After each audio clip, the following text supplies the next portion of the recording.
예수 그리스도 이름으로 하나님 말씀 증거하겠습니다. 오전 시간과 동일하게 빌립보서 3장 12절에서 14절 우리 다시 찾아서 읽어보도록 하겠습니다. 빌립보서 3장 12절에서 14절입니다.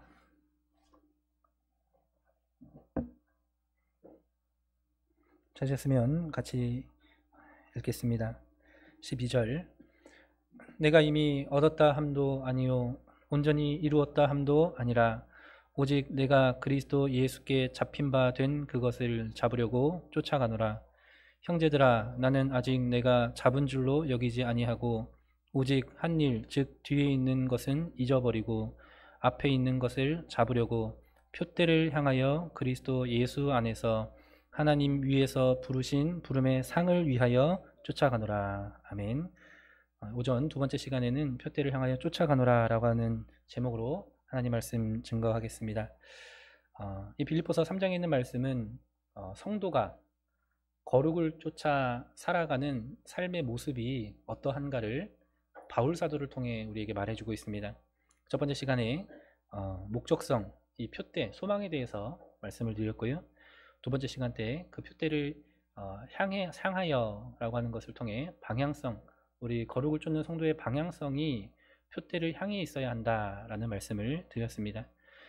세 번째 시간에는 표대를 향하여 쫓아가노라, 운동성에 대해서 말씀을 나누려고 합니다. 우리가 생각할 때 바울 사도라고 하면 굉장히 훌륭한 인물이지 않습니까? 기독교 역사에서 이 교리의 근간을 세우고 수많은 전도 활동으로 교회를 세웠던 인물입니다. 근데 그러한 바울 사도의 기록을 보시면 굉장히 역동적입니다. 역동적이라고 하는 것이 이 바울 사도가 말년까지 그 복음을 위해서 자신의 생명을 바쳐 하나님을 위해 끝까지 일했다라는 것을 우리가 성경 군데군데에서 찾아볼 수 있지요. 오늘 본문 말씀도 그러합니다. 12절 내가 이미 얻었다 함도 아니요 온전히 이루었다 함도 아니라 오직 내가 그리스도 예수께 잡힌 바 된 그것을 쫓아가노라. 14절에도요.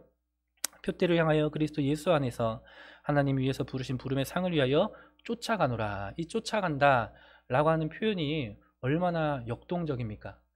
바울 사도 같은 경우에 우리 유교적인 관점으로 보면 아이고 그 정도 하셨으면 이제 충분히 하셨으니 후대들한테 교회를 맡겨놓으시고 이제는 좀 편하게 쉬십시오 라고 할 법도 한데, 바울 사도는 스스로 끝까지 그 부활을 위해, 부름의 상을 위해 그 표대를 향해 쫓아간다라고 하는 이 바울 사도의 다짐이 오늘날 우리들에게 전해주는 메시지가 있습니다. 이것은 바로 성도들이 유지해야 할 운동성입니다. 빌립보서 2장 12절 말씀으로 가보겠습니다. 빌립보서 2장 12절 그러므로 나의 사랑하는 자들아, 너희가 나 있을 때뿐 아니라 더욱 지금 나 없을 때에도 항상 복종하여 두렵고 떨림으로 너희 구원을 이루라. 항상 복종하여 두렵고 떨림으로 너희 구원을 이루라. 바울 사도는 구원을 이루는 일에 있어서 왜 두렵고 떨림으로 구원을 이루라고 하셨을까요? 이 말씀은 하나님께서 우리에게 주신 구원이 불완전하기 때문에 그런 것이 아닙니다. 하나님께서 우리에게 주신 구원은 완전합니다. 그렇다면 바울 사도가 왜 두렵고 떨림으로 이 구원을 이루어 가야 한다라고 말씀을 하고 있는 것입니까? 왜 바울 사도는 과거의 일에 안주하지 않고 앞에 있는 것을 향해서 쫓아간다라고 말하는 것인가? 그 근본적인 이유는 우리가 살아가고 있는 이 세상에 조류가 있습니다. 조류. 바다도 배를 타시는 분들은 아실 텐데 우리가 볼 때 바다가 잔잔한 것 같지만 그 바다 속에는 해류가 있어서요. 바닷길이 있습니다. 물길이 있어요. 그 물길을 따라서 배들이 다닙니다. 우리가 살아가고 있는 이 세상도 우리의 육적인 눈으로 보이진 않지만 이 세상에 거대한 어떠한 한 사상, 이념, 가치들이 흘러가고 있습니다. 그것을 세상의 조류라고 하겠습니다. 자, 그러면 하나님의 자녀가 아닌 사람들은 모두 그 세상의 조류에 편승되어서 인생을 살아갑니다. 그 세상의 조류의 끝에는 사망이 있고요. 아무도 그 사망에 대해서 모른 채 그렇게 편승해서 살아갑니다. 그럼 이제 여기서 우리가 같이 나누고자 하는 것은 바로 우리들 아닙니까? 성도들이지요. 성도들도 이 생을 살아가면서 그 세상에 대한 조류의 경각심을 알지 못하고 우리가 표대를 향하여 쫓아가는 이 역동적인 운동성에 있는 이 삶을 놓치고 현재의 신앙에 안주하고 살아가게 되면 그 세상의 조류에 휩쓸려 살아갈 수밖에 없게 됩니다. 그래서 바울 사도가 두렵고 떨림으로 구원을 이룬다라고 말하는 것입니다. 신앙에 회색지대라는 것은 없습니다. 회색지대라는 것은 이 중립을 말합니다. 중립. 나는 하나님을 뜨겁게 믿지도 않지만 그렇다고 하나님을 안 믿는 것도 아니야. 나는 어중간한 상태인 것 같다. 사실 그것은 중립이 아니라 나도 모르게 세상의 조류에 휩쓸려 내려가는 겁니다. 이 물길 속에 물고기를 가만히 쳐다보면 때로는 물고기가 가만히 있는 것 같죠. 근데 실제로 물고기가 가만히 있어서 가만히 있는 것이 아니라 가만히 있는 것처럼 보이지만 물고기는 가만히 있으려면 뭘 하고 있어야 됩니까? 예, 그 물살을 거슬러서 끊임없이 지느러미를 치고 있어야 됩니다. 물살에서 계속 헤엄을 치고 있어야 그저 현상을 유지할 수 있습니다. 그 물살을 거스르려면 더 큰 힘을 내어 더 전력을 해서 물살을 헤쳐야 그 물살을 거스를 수 있습니다. 세상에 신앙에는 중립이 없다, 회색지대가 없다라는 것을 기억하셔야 합니다. 그래서 내가 신앙생활을 하면서 변화, 현재의 모습보다 더 하나님의 형상에 가까운 모습으로 변화하고 성장하기를 멈추었다면, 그러한 운동성 있는 삶이 없다면 사실 내 삶은, 내 신앙은 세상의 조류에 편승하여 퇴보하고 있다라고 볼 수 있습니다. 로마서 12장 1절 2절 말씀 보시겠습니다. 로마서 12장 1절 2절. 로마서 12장 1절 2절. 그러므로 형제들아, 내가 하나님의 모든 자비하심으로 너희를 권하노니 너희 몸을 하나님이 기뻐하시는 거룩한 산 제사로 드리라. 이는 너희의 드릴 영적 예배니라. 2절 같이 읽겠습니다. 너희는 이 세대를 본받지 말고 오직 마음을 새롭게 함으로 변화를 받아 하나님의 선하시고 기뻐하시고 온전하신 뜻이 무엇인지 분별하도록 하라. 너희는 이 세대를 본받지 말라라고 하는 이 말씀을 가볍게 여기지 않으시길 바랍니다. 너희는 이 세대를 본받지 말라라고 하는 이 말씀이 그 세상의 물결을 거슬러 끊임없이 싸우고 역행하는 성도의 삶이 함축되어 있는 말씀입니다. 히브리서 12장 4절 말씀에 너희가 아직 죄와 싸우되 피 흘리기까지는 대항치 아니하고, 너희가 죄와 싸우되 아직 피 흘리기까지는 대항치 아니하고, 이 세대를 본받지 말라라고 하는 이 말씀 안에는 성도가 이 세상의 가치와 피 흘리기까지 하며 싸워나가는 그러한 운동성, 역동적인 모습이 담겨 있습니다. 그러면 이제 세상의 흐름을 제가 계속 말씀을 드렸는데, 그러면 구체적으로 그 세상의 흐름이 무엇인지 구체적으로 두 가지만 좀 살펴보도록 하겠습니다. 첫 번째는 물질 만능주의입니다. 이 세상에 큰 흐름이 있는데 그것이 뭐냐면 물질 만능주의입니다. 창세기 4장 16절 말씀 보시겠습니다. 창세기 4장 16절.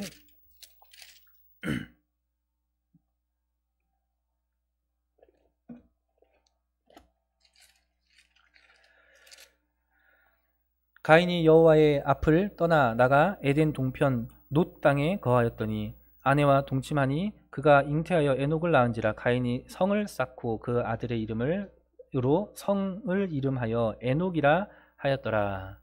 하나님을 떠난 가인의 삶과 그 후대 사람들의 이 이야기가 족보의 형태로 기록이 되어 있죠. 가인이 여호와 앞을 떠났습니다. 그래서 놋 땅에 거하였죠. 이 놋이라고 하는 의미는 유리하다라는, 유리하는 삶을 살았다라는 뜻입니다. 하나님을 떠나 영원한 생명을 공급받을 수 있는 하나님을 떠나 유리하는 삶을 살면서 가인이 가장 불안했던 것이 무엇일까요? 뭐냐면 먹고 사는 일입니다. 하나님 안에 있으면 영생할 수 있는 실과의 나무를 먹으면서 영원히 살 수 있는데, 하나님에게 있는 생명을 받을 수 있는데 하나님을 떠나니 죽음이라고 하는 것에 대한 두려움과 공포가 자연스럽게 들어오게 됩니다. 마치 나뭇가지를 떠난 나무에서 떨어져 나온 나뭇가지가 시간이 지나면 말라 비틀어지듯이 인간의 삶이 이와 같이 놓였습니다. 그래서 가인이 결혼을 하고 자식을 놓고 무엇을 하냐면 성을 쌓습니다. 성. 사람들이 성을 왜 쌓습니까? 성을 왜 쌓냐면은 적으로부터 나와 내 재산 또는 내 가족을 보호하기 위해 성을 쌓습니다. 이 성은 단절을 말합니다. 하나님을 떠난 세상의 삶이 어떠했냐? 이제 생명이 단절되었으니, 하나님과에서 생명이 단절되어 버렸으니 이 안에 있는 자원이 한정적입니다. 그러니 이 한정된 자원을 어떻게 해서든 지키기 위해서, 어떻게 해서든 더 많이 얻기 위해서 사람들이 뭐 하기 시작했냐면 경쟁하기 시작합니다. 경쟁하기 시작합니다. 서로 힘으로 다투고 싸워 이겨서 뺐습니다. 그래서 어떻게 해서든 자신의 생명을 유지하려고 하지요. 궁극적으로는 다 죽지만 사람들이 이 살아가고자 하는 본능 때문에 그렇게 싸우면서 그것을 얻으려고 합니다. 자, 그러면 이제 그 당시 하나님을 떠난 이 세상에서 어떠한 질서, 어떠한 가치가 생기냐면 힘이 있는 자가 최고입니다. 힘이 있는 자가 최고입니다. 이것이 물질 만능주의죠. 그러면 그 당시의 힘은 뭐였을까요? 이 가인이 살아가고 있던 이 시대의 힘은 뭡니까? 머리수입니다. 자, 그래서 가인의 후손들 중에 성경상 처음으로 아내를 2명 얻는 사람이 나옵니다. 18절부터 보겠습니다. 에녹이 이랏을 낳았고 이랏은 무야일을 낳았고 무야일은 무드사일을 낳았고 무드사일은 라멕을 낳았더라. 라멕이 2 아내를 취하였으니 하나의 이름은 아다요 하나의 이름은 실라며 야다는 야발을 낳았으니 그는 장막에 거하여 육축 치는 자의 조상이 되었고 그 아우의 이름은 유발이니 그는 수금과 퉁소를 잡는 모든 자의 조상이 되었으며 실라는 두발가인을 낳았으니 그는 동철 각양 날카로운 기계를 만드는 자요 두발가인의 누이는 나아마이였더라. 라멕이 2 아내를 취하죠. 왜 2 아내를 취했을까요? 육체적인 본능 때문이기도 하지만 아내를 많이 얻어서 자식을 많이 낳으면 힘이 생깁니다. 그 힘으로 그 한정된 자원을 얻을 수 있어요. 왜냐하면 힘이 최고니까. 그래서 그러한 자식들의 힘을 얻어 라멕이 부르는 노래가 있는데 그것이 23절 24절이지요. 라멕의 아내들에게 이르되 아다와 실라여 내 소리를 들으라. 라멕의 아내들이여 내 말을 들으라. 나의 창상을 인하여 내가 사람을 죽였고 나의 상함을 인하여 소년을 죽였도다. 가인을 위하여는 벌이 700일인데 라멕을 위하여는 벌이 77배일이로다 하였더라. 라멕이 부르는 노래를 바꿔서 순화시켜서 말씀을 드리면 나를 해하려고 하는 젊은이가 있으면 내가 그를 죽이겠다. 나를 깔보는 사람이 있으면 내가 그를 죽이겠다. 자기의 자녀들이 한 명은 가축 치는 자의 조상, 한 명은 음악을 하는 자의 조상, 한 명은 각종 무기를 만드는 자의 조상, 권위자라는 거예요. 그들이 힘을 얻고 한 손에는 한 아들이 만들어준 무기를 들고 한 아들이 만들어준 악기를 들면서 하는 노래가 자신의 힘을 과시하는 겁니다. 물질 만능주의죠. 그런데 이 노래 이면에는 우리 성도님들 뭐가 보이십니까? 그 생명을 잃을까봐 두려워하고 있는 유리하는 이 삶의 모습이 보이지 않으십니까? 그래서 힘 있는 자가 아내를 많이 얻습니다.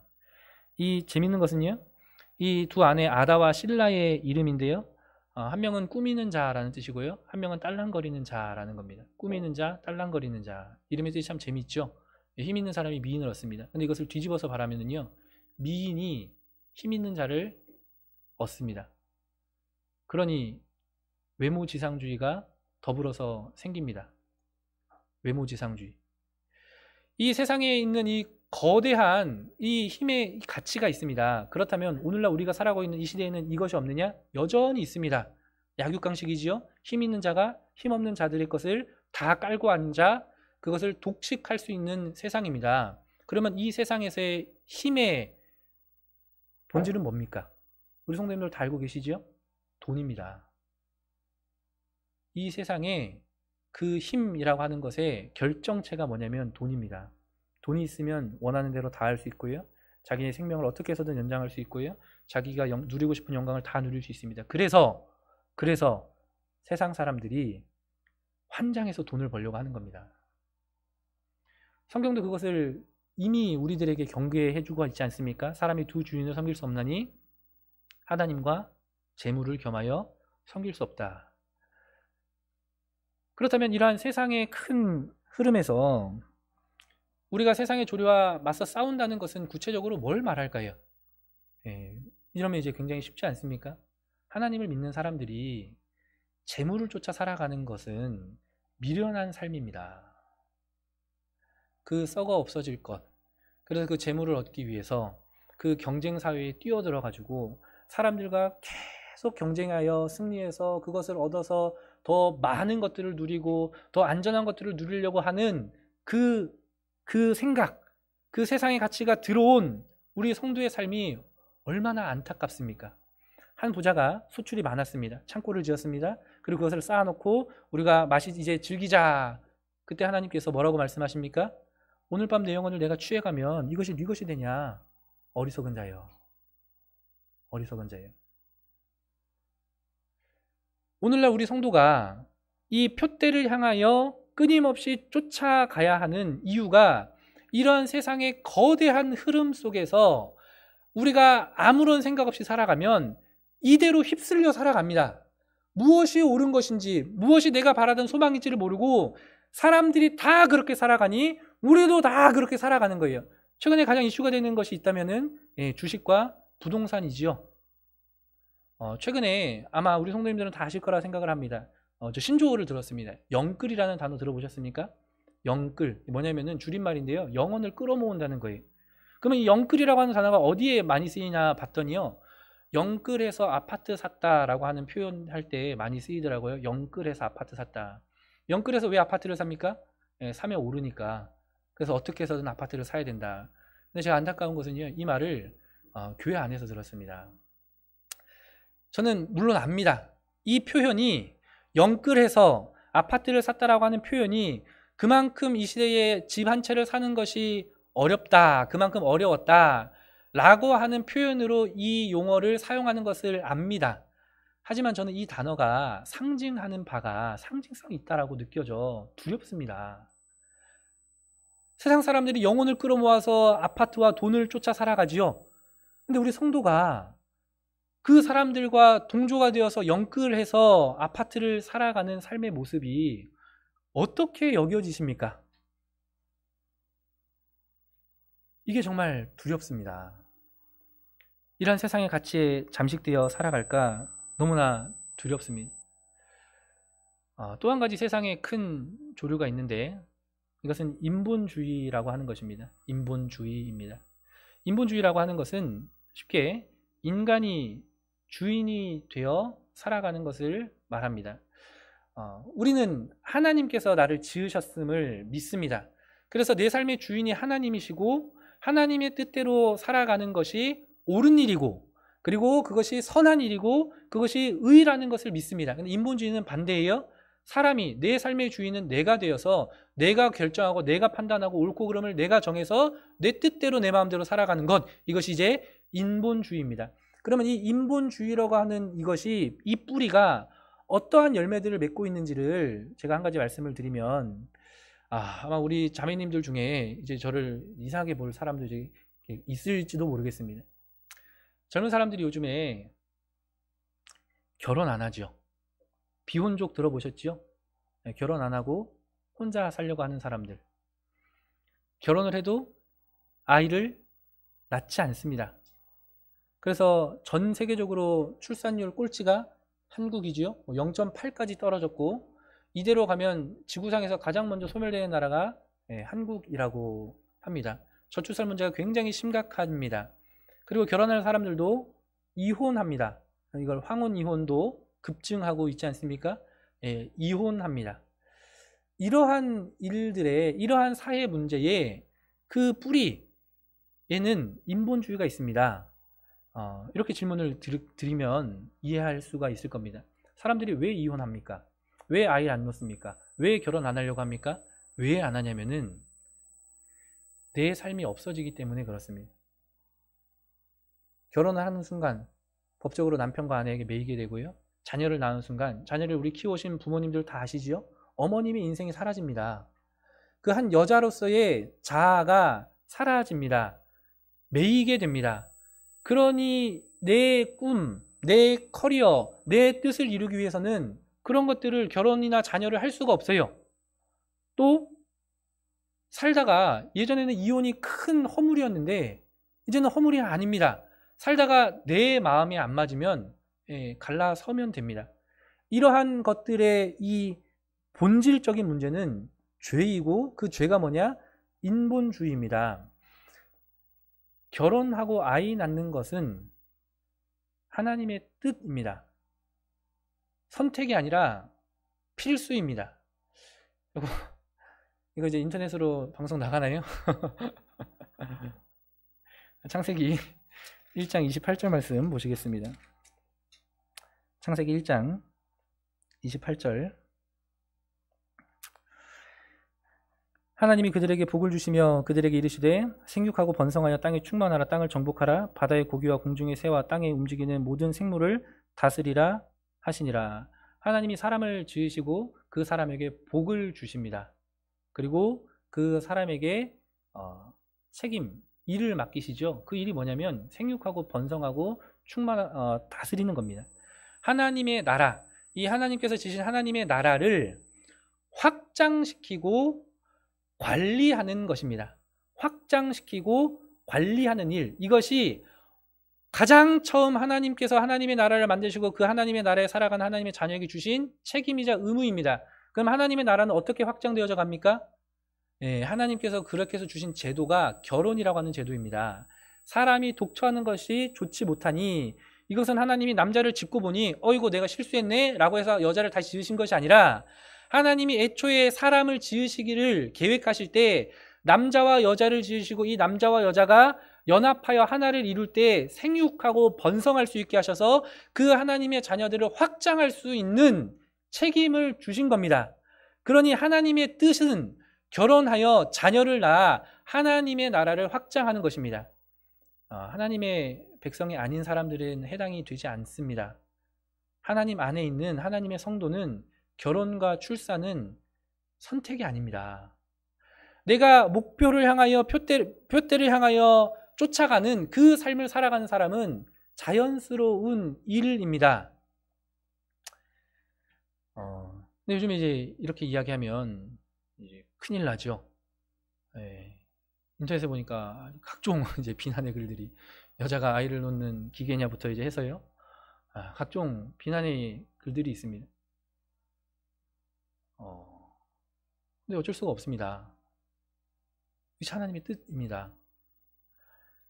어떠한 특별한 계시, 하나님이 어떠한 특별한 목적과 뜻을 이루기 위해서 결혼을 하지 않는 일이거나 하나님께서 그 태의 문을 막으셔서 사무엘을 낳던 한나처럼 사라처럼 리브가처럼 하나님이 어떠한 특정한 뜻을 이루기 위해서 태의 문을 막으신 것이 아니라면 인간은 결혼하여 자녀를 낳는 것이 마땅한 도리였습니다. 그런데 세상은 그것을 거슬러 갑니다. 거슬러 하나님의 뜻을 거슬러 갑니다. 이것이 세상의 조류입니다. 그리고 거기에 인본주의, 내 자아 실현, 내 꿈, 내 삶, 이러한 아름다운 말로 포장하여 성도를 미혹하고 있는 것입니다. 그러니 이러한 세상의 가치 조류에 맞서 싸우려면은 세상의 비난과 이러한 것들을 분별하여 내 삶의 모습으로 싸워 나가야 하는 것입니다. 그러니 이 표대를 향하여 쫓아가는 삶이 얼마나 고되고 힘들겠습니까? 물살을 거슬러 올라 알을 낳기 위해 강으로 올라오는 연어가 이제 그 산란지에서 이 물살을 거슬러 온 연어는 사람들이 안 먹는데요. 왜 안 먹는지 아시죠? 물살을 거슬러 올라오면서 힘을 다 소진하고요. 비늘과 지느러미가 다 뜯어져 나가지고 산란을 한 다음에 이제 살아갈 기력이 없습니다. 오늘날 우리의 성도의 모습이, 거룩을 쫓아 살아가는 성도의 모습이 이와 같지 않겠습니까?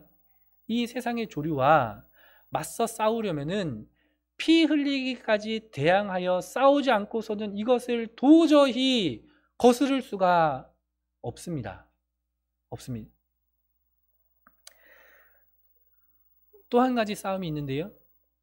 이것은 내면의 싸움입니다. 방금 말씀드린 것은 이제 세상과의 가치와 싸움이었다면 우리가 싸워야 할 대상이 우리 안에 존재합니다. 그것은 바로 육신을 쫓으려고 하는 우리의 자아이지요.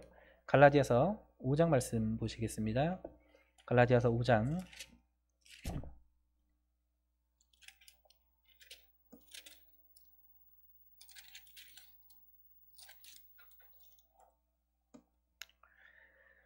16절부터 보시겠습니다. 갈라디아서 5장 16절. 내가 이르노니 너희는 성령을 쫓아 행하라. 그리하면 육체의 욕심을 이루지 아니하리라.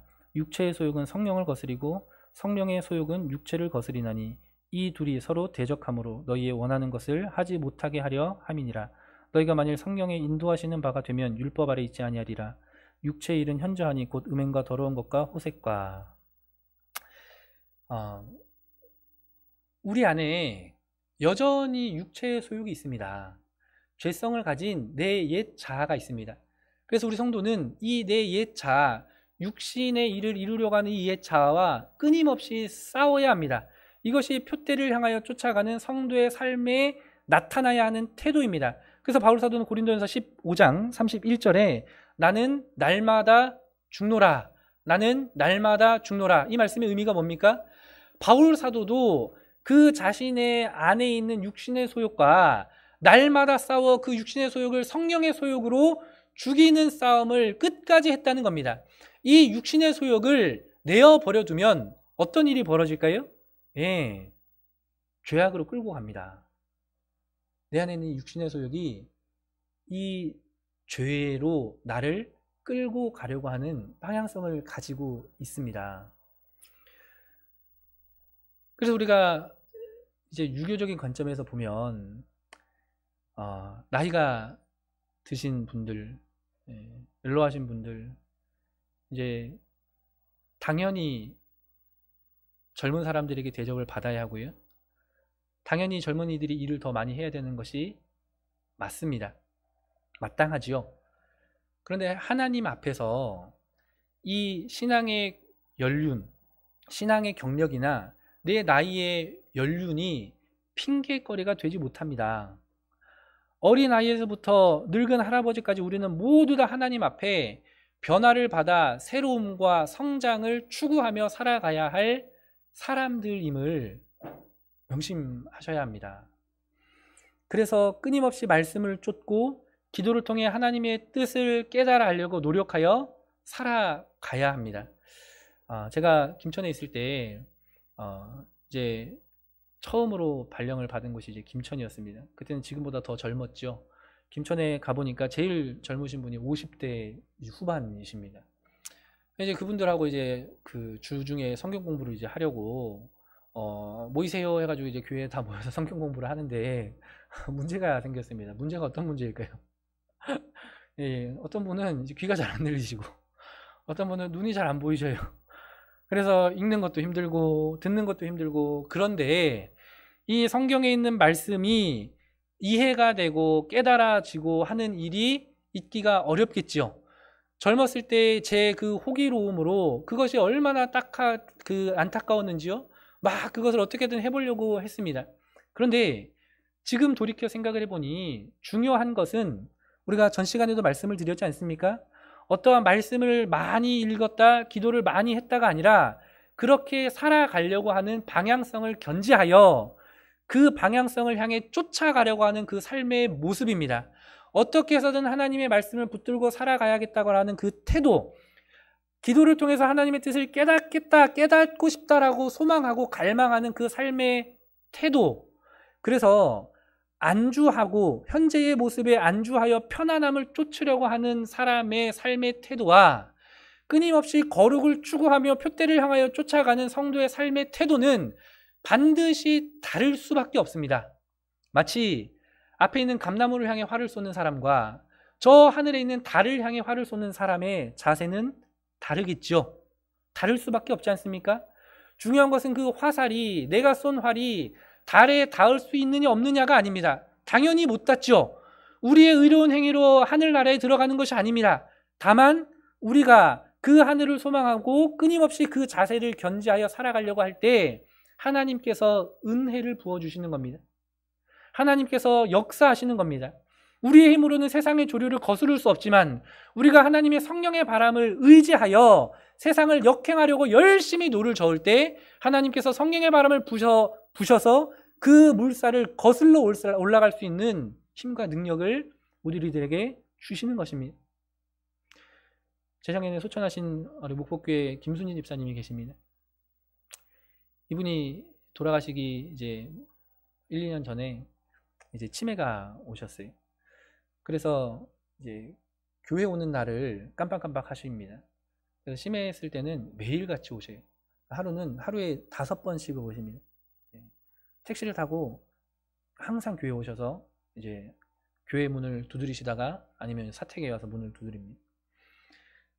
이분의 삶을 통해서 제가 배운 것들이 있는데요.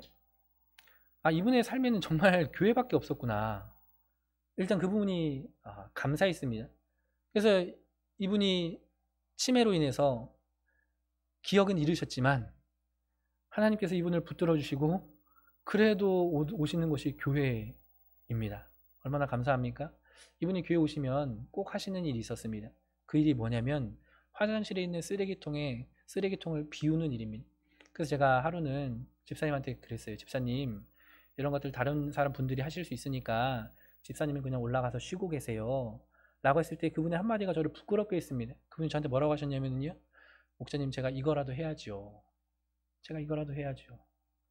제가 그 말을 듣고 올라가서 곰곰이 생각을 해봤습니다. 이분이 이 연세에 이러한 상황에서 그래도 하나님을 위해서 무언가를 하고자 하는 그 마음, 내가 그것을 막으려고 한 것은 아닌가. 이거라도 해야 되지요. 어떻게 보면 화장실에 쓰레기통을 치우는 일은 하나님께서 이루시려고 하는 그 구속사에 비하면 얼마나 보잘것없는 일입니까? 근데 그것이 결코 하나님 앞에 작지 않습니다. 하나님을 향하여, 표대를 향하여 조금이라도 쫓아가려고 하는 그 삶의 태도가 하나님께서 우리를 인정해 주시고 이후에 그것이 상급으로 변합니다. 그래서 이 선한 싸움을 다 싸우고 우리의 이 전투복이 갈기갈기 찢어져서 여러 군데 상처가 나서 세상의 조류와 내 자아를 죽이고 또 죽이는 그 싸움을 마치고 우리가 나중에 하나님 앞에 갔을 때 하나님께서 고생했다 아들아, 고생했다 내 딸아, 하나님께서 이렇게 인정해 주시면 이것이 얼마나 우리에게 영광이 되겠습니까? 그것이면 족하지 않겠습니까?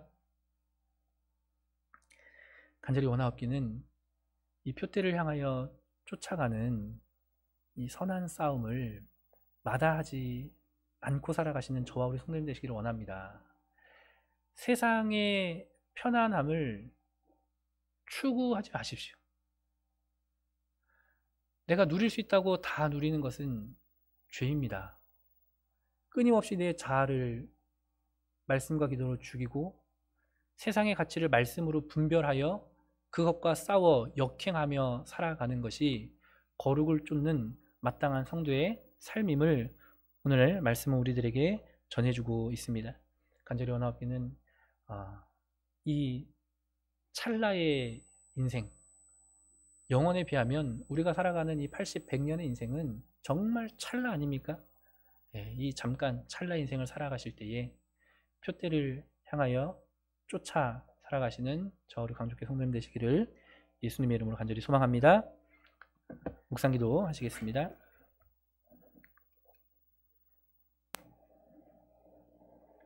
할렐루야, 아멘. 찬송 402장 하시겠습니다.